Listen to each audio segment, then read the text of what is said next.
time, and we're coming to you live from Johannesburg in South Africa. Nigeria has captured the leadership of the ANSARU terrorist organization, who have been responsible for masterminding several attacks against Nigeria over the past years. Mahmud Muhammad Usman and the Deputy Amir Marmuda have been on Nigeria's most wanted list for years. And to tell us more, we are joined on the line by our correspondent in Nigeria, Jonathan James Lyamgohn. Jonathan, good afternoon, and thank you for joining us on Africa Update. Good afternoon, Lulu. Now, just tell us more about these arrests of the two men who have been on the most wanted list for the longest time. Who are they, and how were they captured? So based on what we hear from Nigeria's National Security Advisor, Malam Nuhu Ribadu, he took time while addressing the media to detail that. However, one thing he didn't say was how they were captured, but he gave a general idea to state that they were captured following an operation by the nation's armed forces. He didn't say where specifically, and I believe that is perhaps in connection to the fact that they're still tracking down and trying to get hold of other members of the organization. But he said they have had them for a while, and they have continued to carry on investigations relating to their activities. Lulu? Now, what do these arrests mean for the organization that's ANSARU, and just for the country as a whole? What sort of reaction are you seeing on the ground from the citizens with this arrest? If I would even kind of quote the National Security Advisor and to depict what this means in Nigeria, he said the fall of Ansaru's leadership signals the beginning of the end of impunity for terrorist leaders in Nigeria. And only just about a week ago or thereabouts, while reporting here for Channel Africa, I did report about another set of terror suspects that had been paraded in the courts here in Abuja.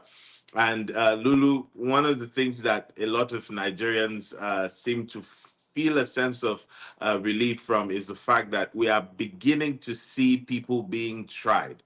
We're beginning to see people being taken to court. In the past, we have heard leadership of Nigeria's military say that they have had to deal with a lot of challenges, especially from the legal side of things, whereby having arrested persons who they've caught in the act itself, but because there are weak legal cases to prosecute them, they've had to, in some cases, even release those persons. In some instances, they've kept them under arrest for a long time. And this is certainly marking a turn of events. And the hope is that with this, then we will start to see a speeding up of persons being tried. And this is also particularly very interesting to Nigerians because these are people whose terror activities are specifically known. One of such landmark terror acts was here in the nation's capital in Abuja, where they led the group that is being led by these two. They led to a prison break, which led to the escape of a lot of terrorists in Abuja. Lulu? So basically, this is now what Nigeria's president and government have been talking about in terms of dealing with the security instability in the country when it comes to terrorist organizations. Lulu, I didn't get that question. I was just trying to find out from you, Jonathan, that this is now obviously the culmination of the work that has been put in from the president's side after promises that had been made during the electioneering before he became president of the country. The fact that security, terrorist organizations would be dealt with and dealt with finality. I mean, they haven't said them in those exact words, but you can be sure politicians will certainly put forward this when the time to take stock comes. I'm sure as we begin to get into politics season in Nigeria, we would start to hear things in the realm of what you have just said.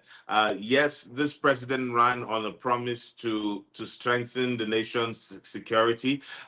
He came into office at a time where the nation was grappling with a lot of security issues, kidnappings, terror attacks, and even in recent days, many opposition figures and many Nigerians have said not so much has changed in terms of the fortune of the nation with regards to security. So certainly, with developments like this, the nation's security forces will sure make good to boast about their positive moves and all of the successes that they are recording.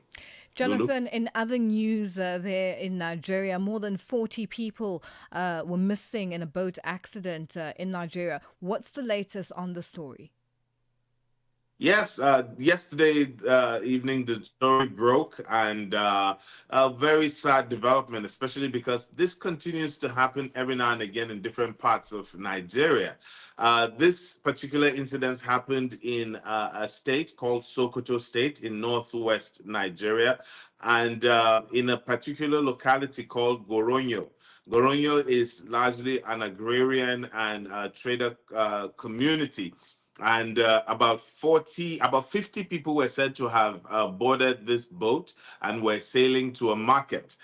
So far, from what we've known, based on information that has been released by the nation's emergency management agency through its director general, what we know so far is that about 10 of the 50 people who boarded that boat have been rescued, but then it's now a race against time with respect to finding the remaining 40. I have received unconfirmed reports saying about 10 or thereabouts bodies have been recovered, but this I'm not able to confirm fully at this time.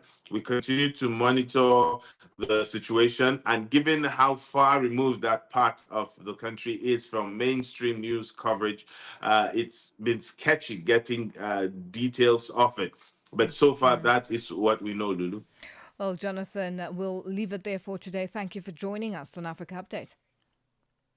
My pleasure. Have a nice day, Lulu. Thank you, and to you too, Jonathan. That's our correspondent in Nigeria, Jonathan James Lyamgohn, joining us on the line. Get Channel Africa